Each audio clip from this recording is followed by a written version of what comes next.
You're not imagining it. That moment when you know what you should do, you even want to do it, hand. Yet something inside, you just won't move. So you wait. You scroll. You distract yourself.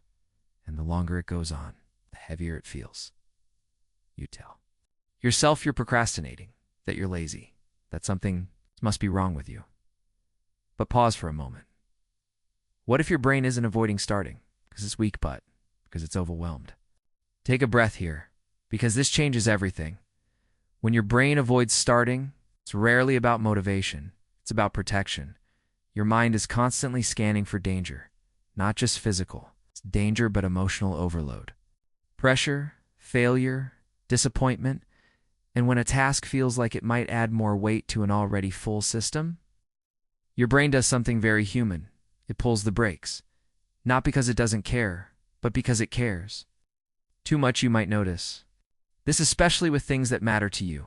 Important emails, life decisions, creative work, tasks with emotional weight. The more meaning something has, the more pressure your brain attaches to it. And pressure doesn't create movement, it creates freeze.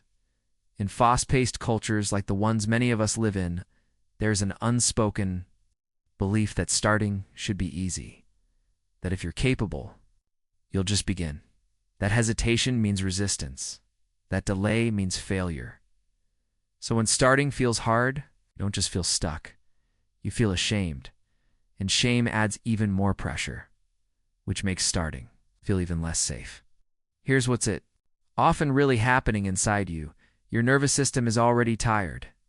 It's been managing deadlines, expectations, comparisons. It's been carrying the feeling of needing to keep up, of not falling behind, of always doing more.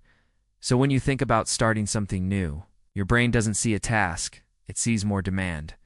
And instead of pushing you forward, tries to conserve what little energy feels left.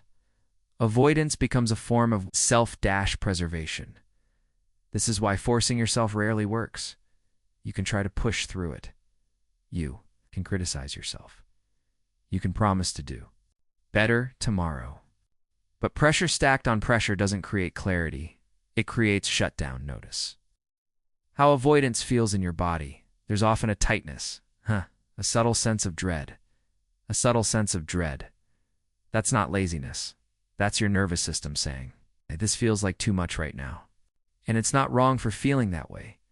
What's misunderstood about starting is this. Action doesn't come first. Safety does. Your brain needs to feel that starting won't overwhelm you further, that you won't be punished internally if it's imperfect, that you're allowed to move slowly when that sense of safety returns. Movement follows naturally, not explosively, not dramatically. Quietly think about a time when starting felt easy. Chances are, it wasn't because you were more disciplined. It was because you felt lighter, less watched, less pressured, more at ease. Your brain knew it could handle the next step, and that was enough. So if you're avoiding starting right now, doesn't mean you lack willpower. It means your system is asking for gentleness, for permission, for a reduction in inner noise. This is where motivation actually comes from, not from pushing harder, but from making the task feel less threatening. When pressure drops, clarity rises. When fear softens, energy returns.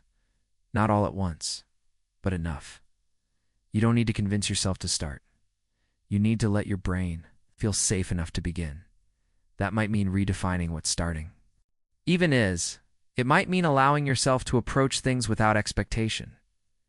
It might mean letting go of the idea that progress has to look a certain way. These aren't signs of giving up. They're signs of intelligence. Your brain isn't broken. It's been working overtime. And avoidance is often the last signal it has left to say, I need less pressure, not more. So if today, all you do is understand this, if something inside you softens just a little, that it matters, because understanding reduces threat, and reduced threat opens the door to movement. You don't have to start everything today. You don't have to catch up all at once. You're allowed to move at a pace your nervous system can trust. That's not falling behind. That's learning how to move forward without harm. Let this sit with you. There's no rush here, and nothing you need to prove.